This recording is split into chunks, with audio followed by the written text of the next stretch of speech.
বন্ধু, মনে হচ্ছে আপনারা খুব বোর হচ্ছেন কিনা।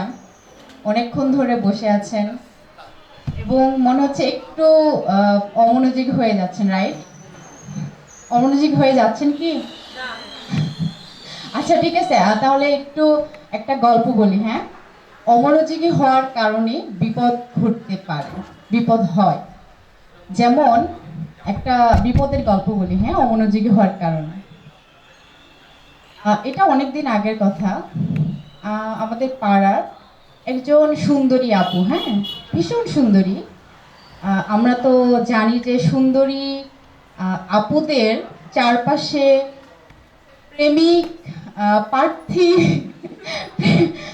প্রেম প্রার্থী পুরুষের আনাগোনা বেশি, রাইট? এরকম হয় না যে সুন্দরী আপুদের পিছনে অনেক ছেলেরা ঘুরে আর কি। তো হঠাৎ একদিন দেখি যে আপুর ভীষণ মন খারাপ। আমি ভাবলাম যে মন কেন অত খারাপ, এত মন খারাপ হওয়ার কারণ কি? তো তখন জিজ্ঞাসা করলাম যে কেন মন খারাপ। তখন সে আমাকে বলতেছে যে একটা ছেলে তাকে একটা চিঠি দিয়েছে, হ্যাঁ। তো এটা তো ভালো, আনন্দের ব্যাপার যে চিঠি দিয়েছে, এটা তো ভালো। তো তখন বললো যে চিঠিটা খুলে আমার হাতে দিয়ে বললো যে একটু এই লাইনটা পড়ো। তো তখন লাইনটা বললাম। ওখানে লেখা ছিল, যতদিন বাঁচবো তোমাকে 33 দিন ভালোবাসবো। আচ্ছা, তো আসলে এটা তো আপসেট হওয়ারই কারণ। 33 দিন ভালোবাসবে, এটা কেমন ব্যাপার যে 33 দিন ভালোবাসবে? তো আমি আমি আমরা সাধারণত বলে থাকি যে জীবন যত বড়, মানে সরি, ভালোবাসা যত বড় জীবন তত বড় নয়, রাইট? তো এটা তো হচ্ছে ব্যতিক্রম আর কি, 33 দিন ভালোবাসবে। পরে চিঠিটা হাতে নিয়ে অনেকক্ষণ অবজার্ভ করলাম যে আসলে এখানে একটা জিনিস মিস্টেক হয়েছে। খুবই ছোট একটা মিস্টেক, যেটার কারণ অনেক বড় দাঁড়িয়েছে। মিস্টেকটা ছিল যে এরকম, যে আর কি, যতদিন বাঁচবো ততদিন তোমাকে ভালোবাসবো, ততদিনের জায়গায় 33, মানে আহ, তোর উপরে মাত্রা দিতে ভুলে গেছে, তো সেটা হয়ে গেছে 33।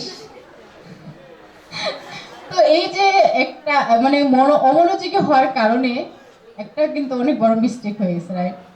তো আসলে আমি খুবই সরি যে একটু আপনাদেরকে মজা দেওয়ার জন্য বললাম, কারণ মনে হচ্ছিল যে অনেকক্ষণ ধরে বসে আছেন, একটু হাসছেন না, শুধু মনোযোগ মানে শুনছেন শুনছেন শুনছেন। এই জন্য আপনার অ্যাটেনশন নেওয়ার জন্য একটু যোগ করলাম, সরি, কিছু মনে করবেন না। আচ্ছা, আমরা এখানে যারা উপস্থিত আছি, আপনারা আপনাদের জায়গা থেকে এসে আপনাদের ধরেন যে ইন্ট্রোডিউস বলা যায়, আপনারা একজন একজন করে এসে আপনাদের ইন্ট্রোডাকশনটা আপনারা করতে পারেন আমাদের সাথে। আপনারা লাস্ট ওয়ান, আপনি আপনার থেকে শুরু করি আপু। যতটুকু পারেন, পারবো না এরকম কিছুই না, আপনি জাস্ট আপনার নামটা বলেন এবং এখানে এসে আপনার কেমন লাগছে, কিংবা আপনি কি কতটুকু অ্যাচিভ করলেন, কতটুকু শিখলেন, কিছু একটা জাস্ট বললেই হবে এমন। আচ্ছা ঠিক আছে, মনীষা, হ্যাঁ। আমরা আমাদের যদিও বা একটা 10-এ আমাদের লাঞ্চ ব্রেক, আমরা একটু অল্প সময় পাচ্ছি। এতটুকু সময়ের মধ্যে আমরা জাস্ট আমাদের যে পরিচিতি পাঠটা আমরা একটু দিলাম একে অপরের, বা কথা বললাম, দেখছি, হ্যাঁ। ও আচ্ছা, গান, আচ্ছা আচ্ছা, খুব ঠিক আছে ঠিক আছে।